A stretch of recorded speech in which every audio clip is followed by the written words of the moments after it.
Nagaadhaa fi araarri jaalalli waaqayyoo bakkaaf kallattii qixa mandara biyya gola jirtanitti isiniif baay'atu obboloota koo jaallatamoo kabajamoo miseensa chaanaalii kootii akkam jirtu nagaa keessanii an obboleettiin keessan qixan jiraadhuuf mana jiraadhutti nagaa guddaarraa afaan qaba inni nagaa keenyaaf baay'isee gooftaan haa eebbifamu kabajamoo warroonni amantii biraa shamaa harka fuunee nagaan waaqayyoo lafuma jirtan hundumaatti isiniif baay'atu jecha eegaatii miseensa chaanaalii kootii warri ta'in jirtan subscribe gochuudhaan maatiinaaf ta'a yeroon jedhu warroonni maatiinaaf ta'anii jirtan like share gochuun dagatinaa gooftaan isinaa eebbisu guyyaa har'aa kanaan obboleettii keessan dirroon seenaa macaafa qulqulluu keenya keessaa baay'ee garaa nama nyaatuun qabadhee tanan dhufe jechuudha. Seenaa macaafa qulqulluu uumama boqonnaa 16 lakkoofsa 1 kaasee kan jiru ta'a. Innis immoo seenaa nama sadii argina jechuudha. Boqonnaa 16 kana keessatti seenaa Aggaarii fi seenaa Abrahaamiif Saaraati. Saaraan maalidha? Aggaar eenyudha? Akkuma kanallee Abrahaam maalidha yoo jettanii na gaafattu taatan dubbisuus ni dandeessu, dubbifattanis beektuu isinittis lallabameera ta'uu danda'a. Garuu sagaleen waaqayyoo yeroo hundumaa haaraadha. Galanni waaqayyoo waaqa jiraataatiif haa ta'u. Eegaatii addana keessatti Saaraa fi Abrahaam abbaa manaa fi haadha manaa ta'uun isaanii ni yaadatama. Saaraan haadha manaa Abrahaam taatee osoo jirtuu nama dhala osoo hin godhatiin barri ishee baay'ee fagaatee ta'uun ishee ni beekama. Garuu kan jiru kakuu gurguddaa fuula isaanii dura jira. Waaqayyoo hin kakataa fi garuu hanga yoonaatti hin raawwanneef ture. Eegaatii Aggaar kun hojjettuu isaanii turte. Aggaar osoo hojjettuu mana isaanii taatee jirtu guyyaa tokko Saaraan teesseetu ni yaadde.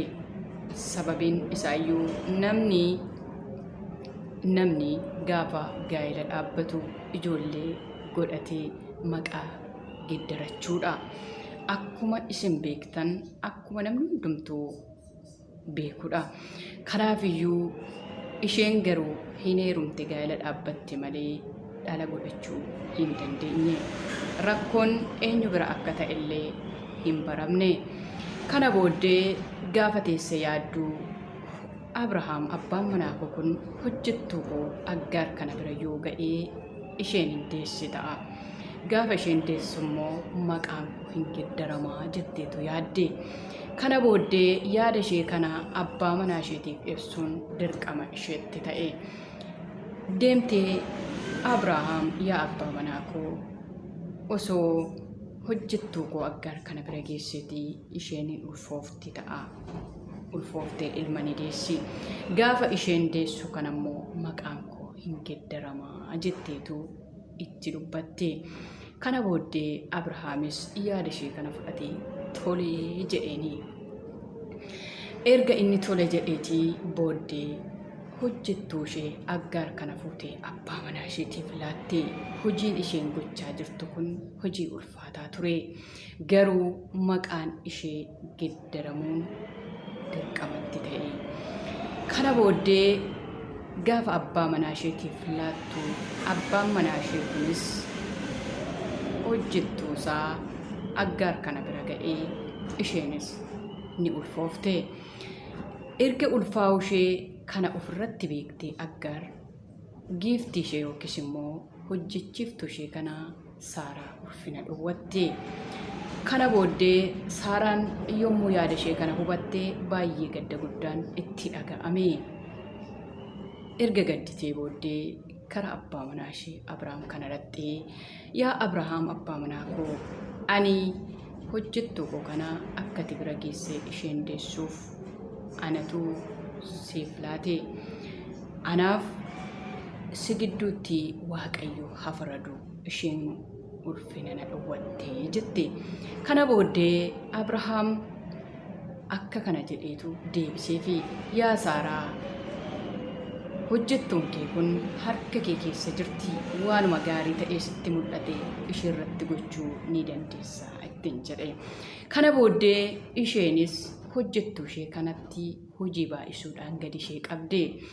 Aggaaris kana booddee hojii waan itti ulfaateef giiftii ishee yookiis hojjechuuftu ishee kana jalaatii miliquu filatte deemsa eegalte. Kana booddee ergamaan waaqayyoo Aggaaritti mul'ate. Yaa Aggaar ati eessa deemaa jirtaa ittiin jedhe. Isheenis giiftii koo jalaa baqachaan jira, isheen hojii natti baay'iftee gadi na qabdee jetteetu deebisteefi. Kana booddee lakkii hojjechiiftu kee kana yookiis giiftii kee kanaaf deebi'ii ittiin jedhe. Isheenis ni deebite. Gaafa deebitee jettuu ni deesse. Erga deessee booddee mucaan dhalate kun ilma ture. Innis maqaasaa Ishmaa'eel jetteetu moggaafte. Egaatii waaqayyoo gooftaan waan baay'ee gochaa jira jechuudha. Mucaa kanarraas waaqayyoo kakuu qaba. Egaatii mucaan kun mucaa erga dhalatee booddee maal ta'e laata? Aggaaroo akkam taate?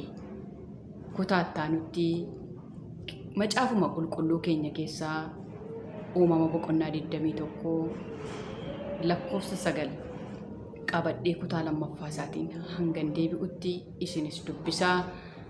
Gooftaan isin haa eebbisu. Lafa kaatanii hin dagatiinaa jechuun dhaamsa kootii. Gooftaa kana hojjedhaa. Gooftaa kana duukaa adeemaa. Yaada kanas hordofaan siniin jedhaa. Kutaatti aanutti hanga walitti deebinutti gooftaan isin haa eebbisu. Ana obboleettii keessan Dirroodhaa. Laayik sheer gochuun dagatiinaa. Gooftaan isin haa eebbisu. Shaaloom.